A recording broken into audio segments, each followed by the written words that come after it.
Well, 1 in 5 Canadians will suffer from mental illness some point in their life. So today on See Hear Love, I'm going to share my personal story with depression, and I'm joined by other courageous friends who'll be sharing their personal stories of mental health, and we'll share some simple ways that together we can help end the stigma and move forward in healing and recovery. That's next.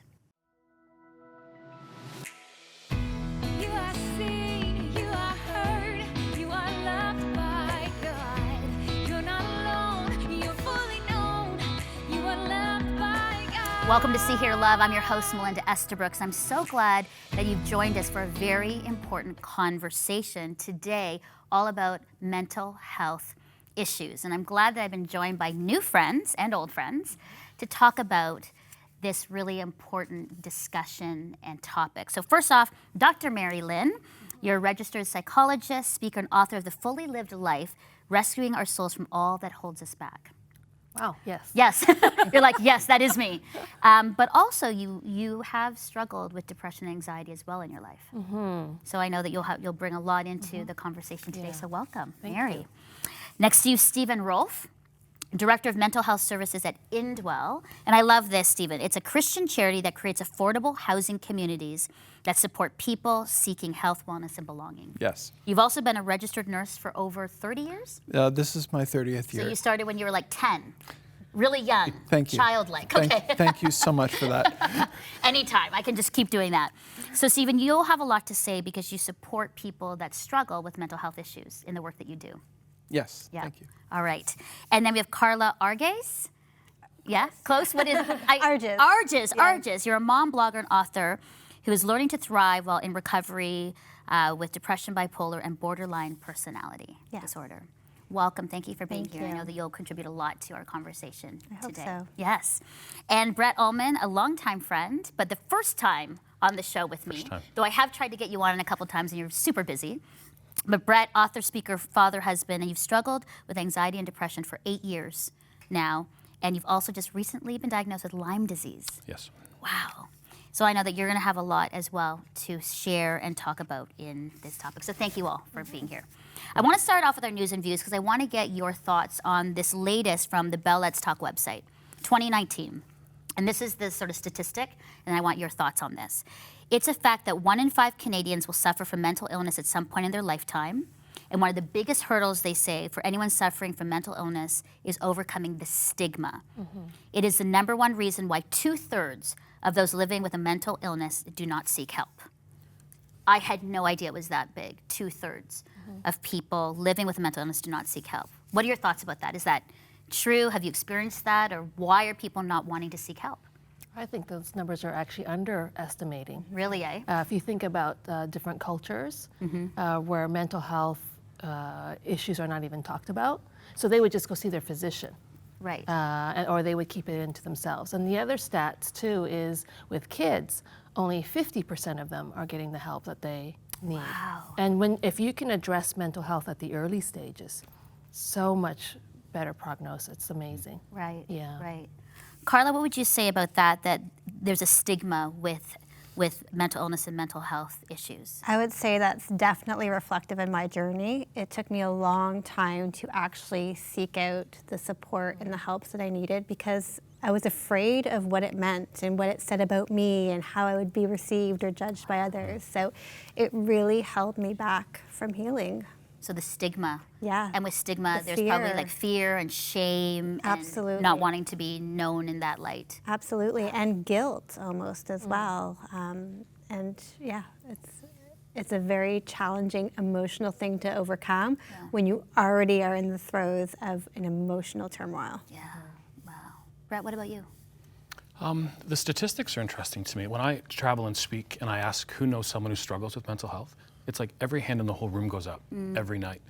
So whether it's 1 in 5, 1 in 4, 1 in 3, it just seems to be everywhere you go today. It doesn't matter coast to coast, Canada, US, anywhere in the world, doesn't matter what age, ethnic background, just that's kind of all of us these days. Yeah. But the stigma I see, but I see it even worse when I'm dealing with men.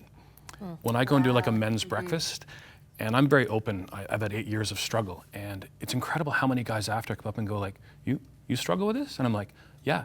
But it's kind of the idea of, well, if you can, and you're sort of normal, like, you know what I'm saying? Mental health for too often has been those people. And now that it's like someone that they can see, they think is fairly normal. They're like, well, if you can deal with this, maybe I can deal with this. Wow. And they kind of, one guy said, I'm going to come out of the closet tonight.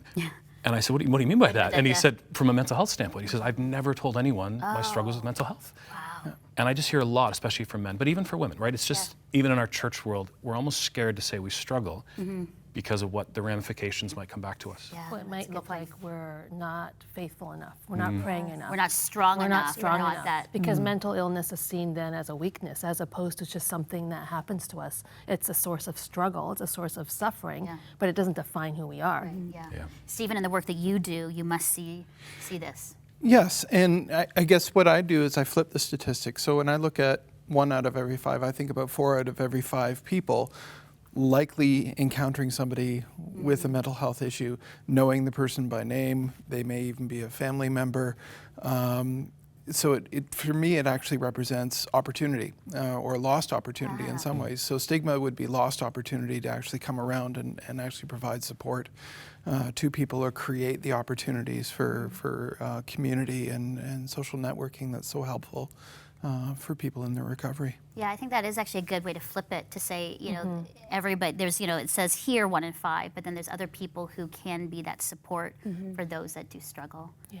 Thank you so much for your thoughts. I really appreciate it. I'm looking forward to your stories when we come back. But when we come back, we'll be sharing our personal stories of suffering with mental illness and our mental health struggles, our managing and recovery, and tips on how we can support those struggling with mental illness. That's coming up next. Start your week off with me in your inbox. Sign up for our weekly newsletter today for exclusive content of See Hear Love, blogs, behind-the-scenes footage, and access to giveaways you'll love. Sign up today and let's start our week together.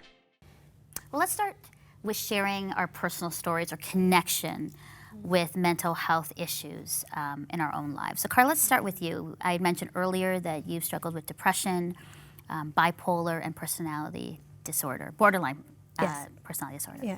What was that journey like? Tell us a little bit about you. Well, it's a journey I'm still on for sure. It started in my youth and just this feeling like I was broken and didn't belong and wasn't worthy, and just such repressive thoughts that had me when I was 13 try to kill myself for the first time, and tried to numb the feeling of brokenness throughout my youth with substance and just a lot of the things that you see, and probably you see, Stephen, in mental health communities where you struggle with addictions. And it's been a long journey for diagnosis because I was afraid to come clean. I questioned, like, what did it mean for me as a Christian? Am I not faithful enough? Do I have sin in my life that I'm not repenting of enough? Is this a punishment? And it really kept me from seeking help and getting me further and further away from God in shame, further and further away from the support systems in shame, until I finally realized that I have an opportunity to take control of my health, and I have a responsibility now that I'm a mom to take care of my health. And that really was a switching point for me. And how can I show up for him, my son, the best? And I realized that I had to put the stigma aside and go and seek treatment, that it was no longer about me not being Christian enough or me being broken, but this is just about mental health and mental illness, and something that I had an opportunity to take a bit of control over with the resources that are available to us that we don't always know about, because we put on our blinders and our earmuffs. We don't want to hear about the stuff because it hits close to home and it makes us have to face our own realities of mental health. But I'm still going through therapy, and I'm still going through. And you know what, Carla, I like that you said that you're still in recovery. Yeah. Because I never want it to be where people are like, and boom, we're all No. well now. Which is what, you know, I never ever want that to be a part of in our Christian speak, in our Jesus talk, that's what's going to happen. Yeah. And because I think there has been such harm done from the church and from people who are Christians that say, pray it out, do all these things, and you'll get better. Yeah. And have I seen people get well? yes, but I would say most of the time there has been damage and people have said just to do that and everything will be fine. And that has not worked well. And it makes you feel more broken. Yeah. Because why can't More shame, I yeah. make myself feel well Yeah. if that's the answer? Yeah. Why isn't it working for me? So I'm glad that you say that, and I think that's good for language. I think one of the things for healing is to change language and Yes. to be honest about that. So In working Yeah. with clients who are struggling, I never talk about the end of the road where they're going to be all better. No. I talk about growing in resilience, yes. growing I love in that. confidence that they can be okay, growing in faith, yeah. growing in their dependence on God, and just making healthier choices for themselves. So the goal isn't to be perfect, all fixed, because this side of heaven is that realistic. And real life has ebbs and flows, whether Exactly. you are in the midst of struggling with mental health or not. There is a range of human emotions that we are designed to Yeah. feel, and it's okay to feel them. And it's learning how to sit in some of those emotions and know that I'll be okay. This Exactly. is a wave. good. I'm going to come out on the other side. Yeah. And it's a practice in doing that. That's good. Brett, are you resonating when you hear some of the things that Carla is saying, or what are your thoughts as you're listening? It's interesting. We were kind of chatting backstage. Coming on anything with mental health, now I know you, so I wasn't worried, but I'm always worried sometimes speaking in church environments on mental health because you don't know the response of like you said a minute ago, like, pray more, read your Bible more. Those are good things. And I think language, we have to be and people, not or people. It's not your Bible or medication. It's the Bible and medication. So it's an and language, but it was nice chatting because I mean, I also have struggled. I'm on almost 8 years now. So I left teaching. I did a program called the Arrow Leadership Program, went straight from that into a master's degree down in Chicago. Now speaking 300 dates a year to pay for it, which is fully unsustainable. Absolutely. And I'm married with 2 kids, and that's not a little tack on, that's another big one. Absolutely. So I graduated, I spiraled for 5 months, and then I collapsed in a parking lot and spent 5 months, I didn't really leave my house, and I didn't work for about a year. And I'm 8 years later, and there's irony in my journey in that I still struggle. Like even today, my anxiety is about an 8 or 9 out of 10. But the ebbs and flows of life, like I find I kind of have good days and I have bad days. But I'm still journeying and I'm still doing all those things that I think I need to do to walk that path towards healing. But I resonate with all the different conversations for sure. That's good, Brett. Thank you. Steven. So I have a bit of a different take because I can talk about a practice of care and a practice of caring. And my interest or involvement, I love people. So I decided when I went into nursing, it really resonated with me, the opportunity just to listen to people and to be with people. And it's interesting when we talk about faith and coming alongside people. Mine is a faith of practice, and I would say that many of my colleagues at Indwell share that. That it's a faith of doing. It's not just telling somebody that to pray more. It's walking alongside people, bringing people into community, supporting people when they need it, letting people know that they matter. One of the things that strikes me the most is not what I've taught people, but what I've learned from people. So many of the individuals I've been privileged to work with over the years are people who've had profound struggles with mental health issues, people in institutions or on the street or in shelters. And you really have an opportunity to actually see hope in action. You really do see the dignity of all people, the image of God present in people, even when they're on the street, and it's so instructive. I've learned a lot, and I've been able to turn that around. I think the thing that affected me the most in a practice in mental health is the understanding that treatment is crucial, it's important. Going to your physician is important. Getting the help you need is important. But it doesn't end there. We need each other. We were created to be in community with each other.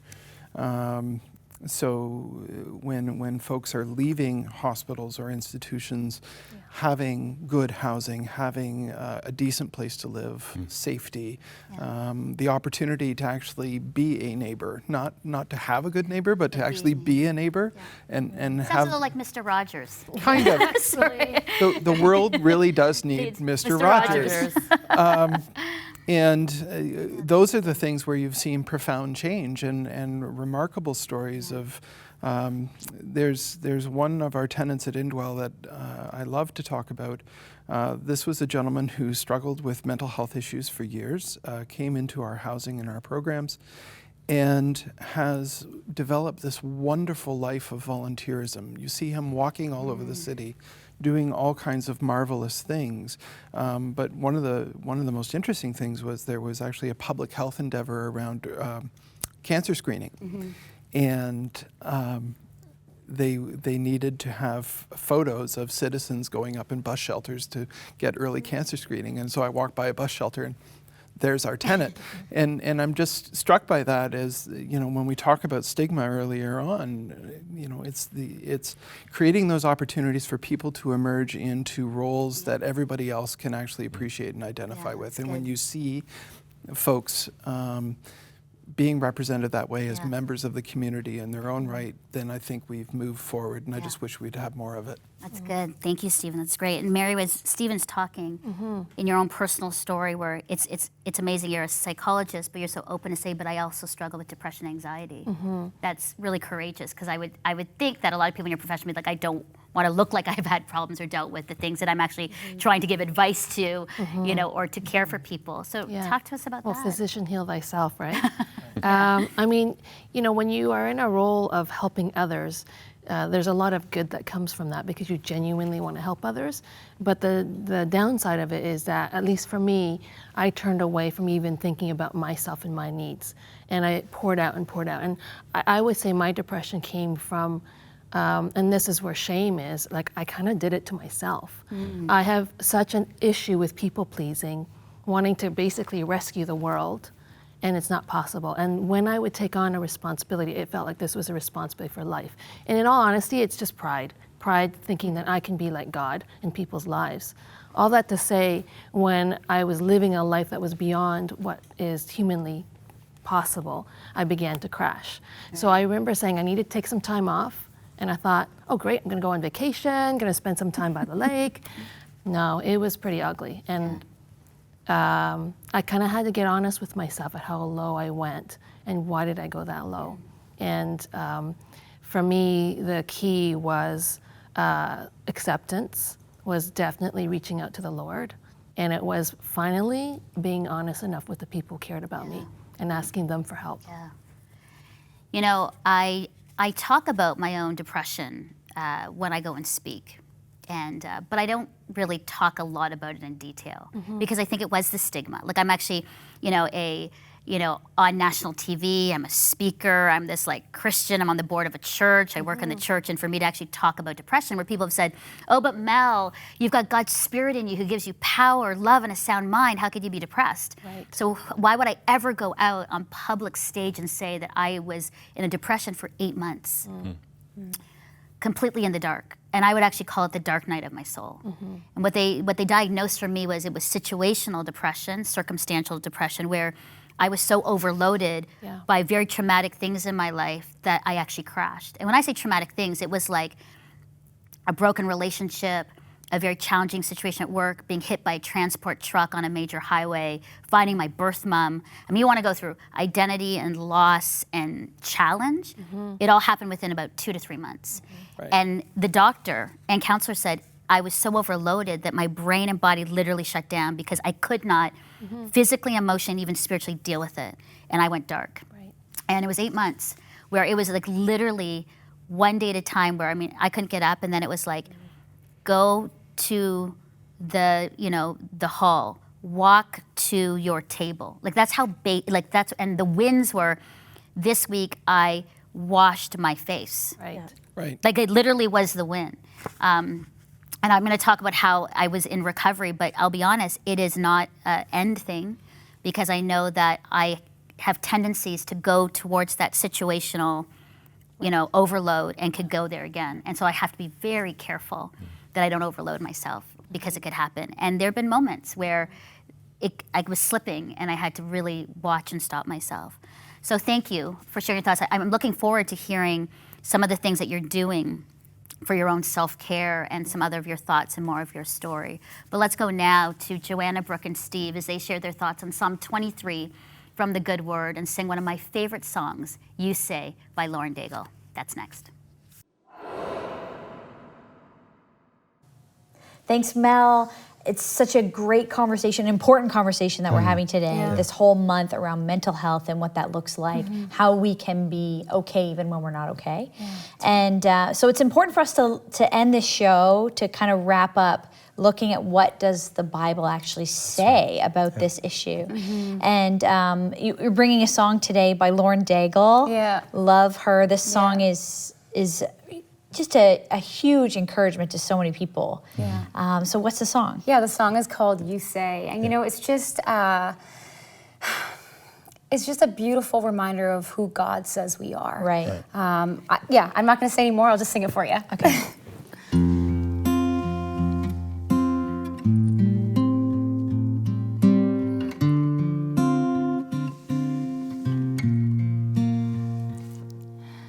I keep fighting voices in my mind that say I'm not enough.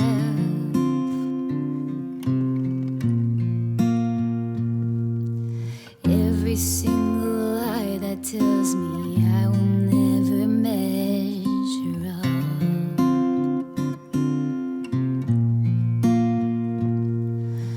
Am I more than just the sum of every high and every low?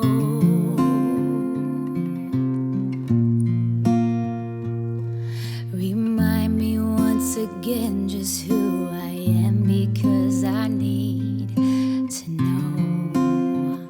Oh, you say I am love when I can't feel a thing. You say I am strong when I think I am weak. You say I am health when I am falling short. When I don't belong, you say I am yours. Oh, I believe. Oh, I believe what you say of me.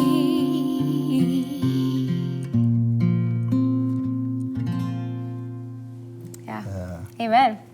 I love this. I want to just jump into this scripture, Psalm 23. It's like even people who aren't super familiar with the Bible, they may know this one. It talks about the Lord is my shepherd, so I lack nothing. But then there's this line in it that says, even though I walk through the darkest valley or the valley of the shadow of death, I will fear no evil, for you are with me. Like you are my shepherd. You care for me. So like my identity is as a sheep, as someone who is cared for. I mean, for me, like I even have it on my arm. I have the word lamb, right? Like it's so important to me to remember that's my identity, that he cares for us. And I think too, like that idea of going through the reason that the sheep is going through the dark valley is because the shepherd is leading them to the other side, right? And so like that image of like, in the temporal sense, I'm going through a dark valley in my life, but like the shepherd, I am the sheep, he's the shepherd, he's leading me to the other side. I love that image.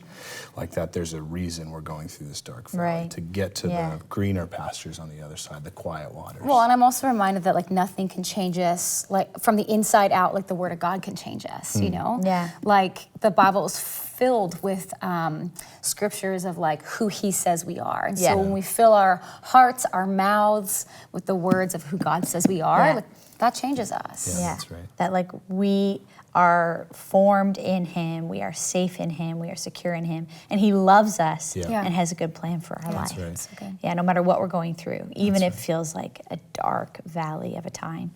Mel, we're going to pass it back to you to close up the show, and we hope this is just an encouragement to everyone. Well, thanks, Joanna, for the reminder in Psalm 23 that God is our shepherd, leading us through dark valleys and resting in green pastures. He is with us. And Brooke and Steve, the song You Say by Lauren Daigle, an anthem to say, this is who I am. This is how God sees me. Not what others say or allow me to believe about myself and to define me. Powerful, powerful. Well, thank you for sharing so much about your story. But now I want to talk about some of the things that you're doing in recovery and managing your mental health issues. Brett, I want to start with you because you're saying it's still happening. It's been 8 years. What are you doing? When this all started, I mean, many, many years ago, one of my first psychologists said to me that to facilitate healing, we have to divide up the indivisible. It was a really interesting line. And I mean, I began, like I've spoken on mental health even before this, a lot more self-harm and those different things. But having a breakdown, being at home for a year, and then seeing some of the comments the church often gives you, some of the, have you stopped reading your Bible? Yeah, Kind of like no, God I goes, know. bzz, if you stop reading your Bible. I began to create another talk, that, well, the one that I do these days on mental health. But I really use the analogy body, mind, and soul. You said it a minute ago, physical, emotional, spiritual.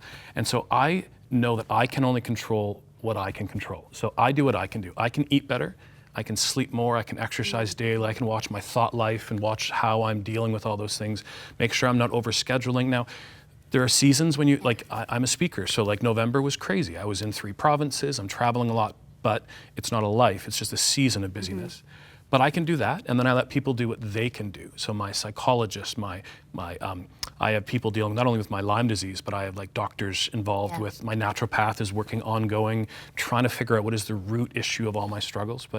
And then, so it's body, the mind, and then of course, letting God, Father, Son, and Spirit move in the journey as well. So for me, it's just kind of like I have a note at home, it says body, mind, and soul, and every day I gotta move forward in one of those things. Yeah. But there is an intentionality about it. Like you can't just snap your finger and be like, I'm going to be well. You actually have to work at it, is what you're saying. Well, and none of us know which of those things will be the thing. Right. I went to a sleep clinic and the doctor said I had fragmented sleep. I'm like, I know.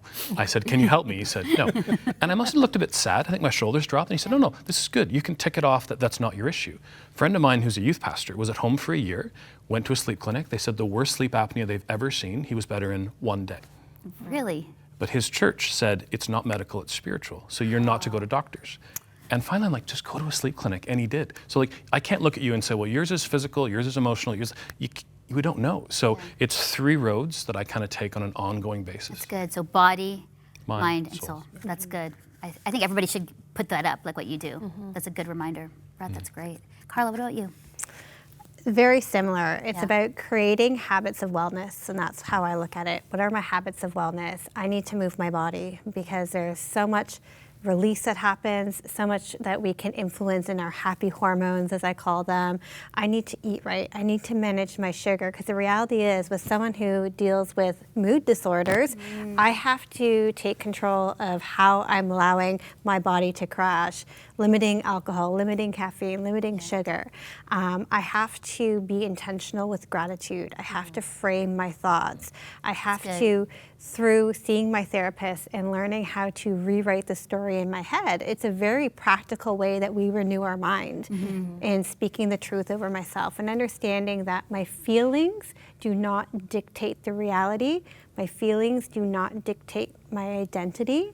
And just creating habits of wellness, but it has to be intentional. Yeah. And you have to create it as a habit, because you're not always going to feel motivated. When I'm lying and stuck under my weighted blanket and it's a battle to get to the shower, it's not going to be motivation that gets me there. It's going to remember that I have to be disciplined, because no one else is going to do it for me, and take control of my wellness and create a habit around it. That is good. That is good. I like that for both of you. It's like this intentionality of actually doing it. Yeah. You have to do it. I like your feeling statement. John Ortenberg says, we're known by our fruits, not by our feelings. Yes. Yeah. And I really like that. Yeah. Yeah, and everybody should hear that, because I think a lot of us are ruled and run by feelings. How I feel is this, and if I feel this way, so then my day is bad, good, my life is this and that based on how I feel. And I have to catch my language. In mental health especially, we identify. I used to say, I'm bipolar. No, I'm not bipolar. I'm Carla. I have bipolar. You don't hear someone with diabetes say, I'm diabetes, and yet I take these on as our identities, and we have to get stronger and better at separating the two. Yeah, that's excellent. That's great. Stephen, your thoughts about ways that people, and who you work with can help in recovery and managing? So I think just echoing what's already been said, and I guess I could speak for people who are actually in a position of being a helper or being a caregiver. It's, for us at Indwell, it's always been about taking love thy neighbor seriously. And it's not just direct actions with people. It's creating environments, creating the space where people can recover, creating the space where people can explore nutrition or have access to food. Food security is important. Creating the space where people can access their physician or other prescriber or other treatment facilities as they need. It's really coming alongside people, listening, meeting people where they're at, and being prepared to walk a very long road on individual recovery journeys. It's not an overnight solution, but it's creating the conditions and letting people know that, you know, they're loved. We often say that as a landlord, we're a landlord that will actually knock on your door and ask you, how are you doing today? That's really good. So they're not forgotten that that somebody's there. Yeah. Thanks, Stephen. That's good. Mary. Yeah, I appreciate what everyone's been saying so far, especially about being able to track your thinking and make sure you're focusing on things you're grateful for. I mean, research shows that you can actually rewire your brain so that you're able to then release those happy hormones so you feel better.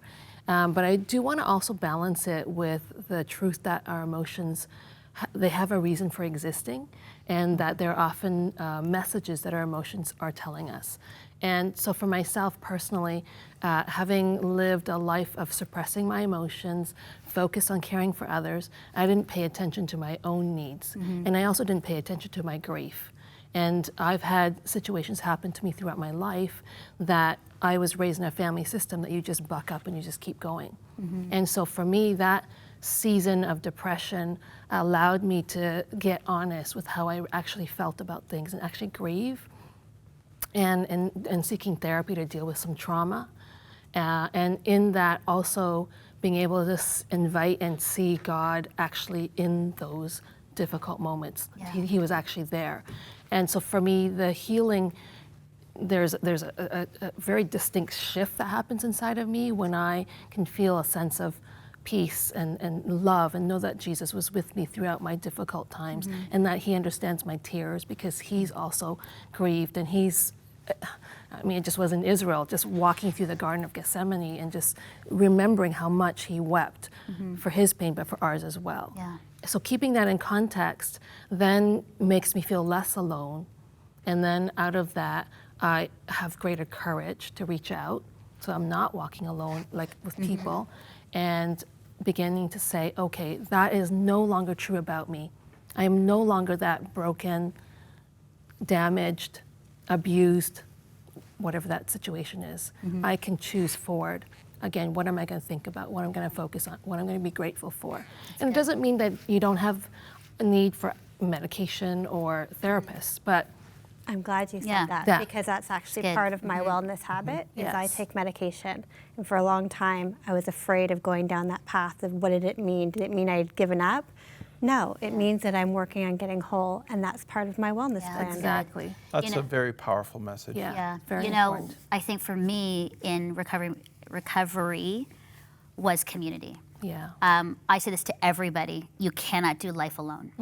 And if you are in isolation or by yourself, then this is the moment today to be intentional about finding a community. Because when I was in a fetal position, not had a shower for a week, I literally had people banging on my door, forcing the superintendent of my condo to open the door. I had people throwing rocks at my window to ensure that I would stay alive.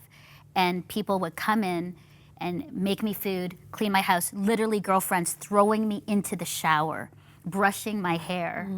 And I would not have, I would say this, I wouldn't be here if it wasn't for community. And they were from a church that loved me, my family, but it took everybody to get me where I am today.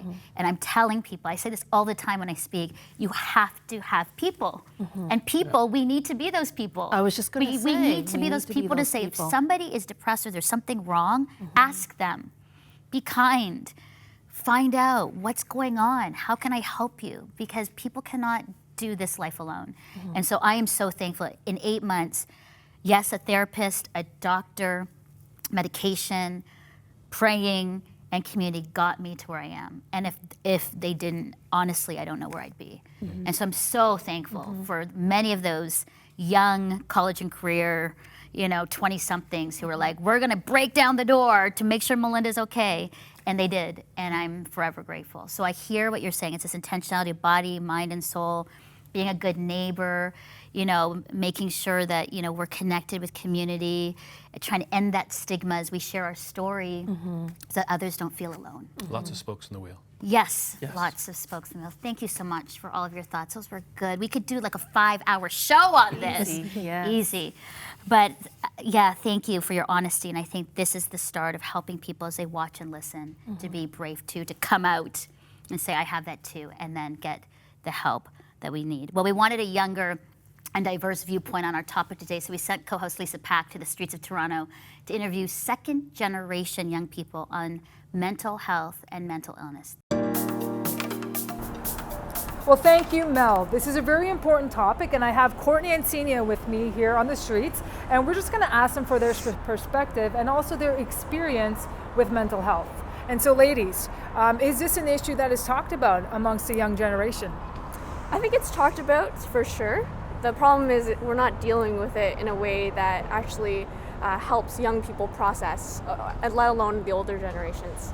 So I work in a diaspora context, or I did work in a diaspora context, and even though my home church has a great pastoral team that is recognizing some of the signs, our young people are feeling like we talk about this, but I don't know how to move forward. So, in working with some of the youth, lots of mental health issues.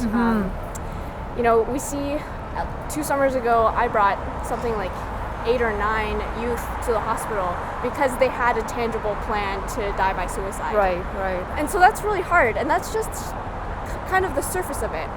We hear it when it escalates, but we don't always catch it at the forefront. Okay. And so when you say that we're talking about it, but it's not really it's not a productive conversation, how can we move from just talking about it and just regurgitating the same issues to moving into a position where we are actually being effective in our ministry? I think part of it has to do with figuring out and learning how to sit with each other in it.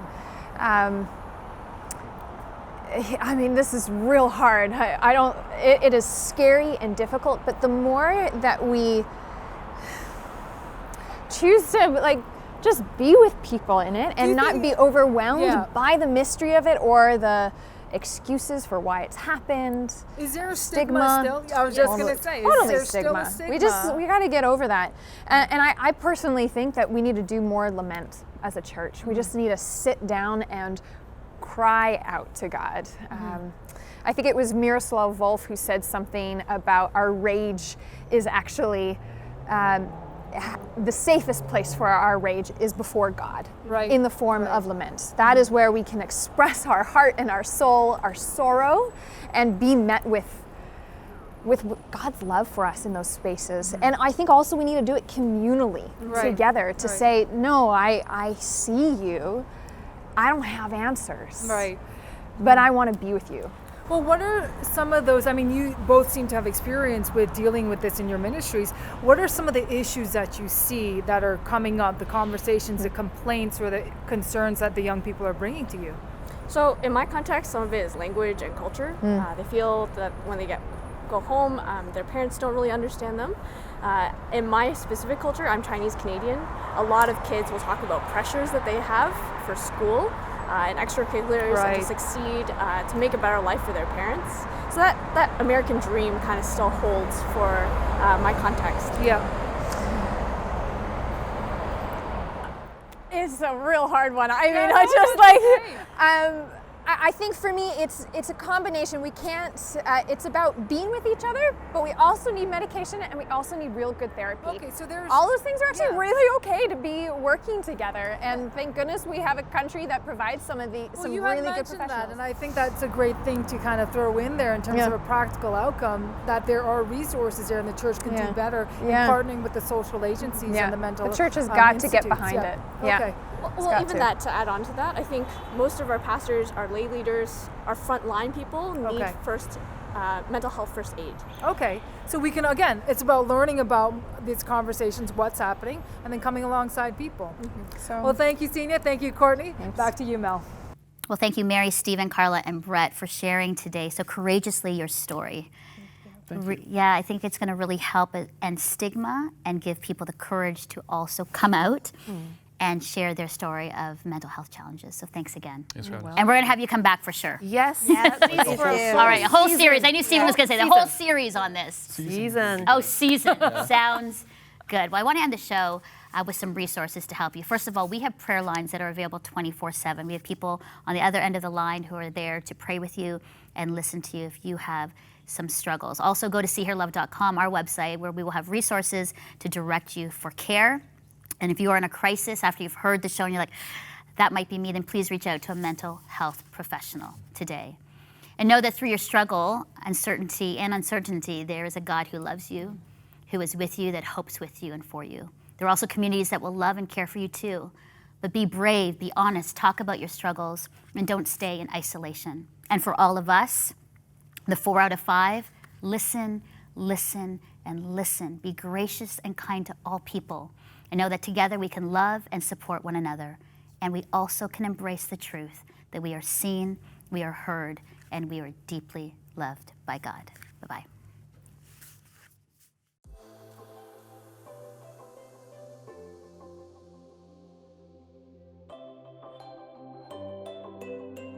Melinda's Hair by Paolo Marola. Melinda's Clothing sponsored by Denise Boutiques. Clothes for every woman. Shop denise.ca.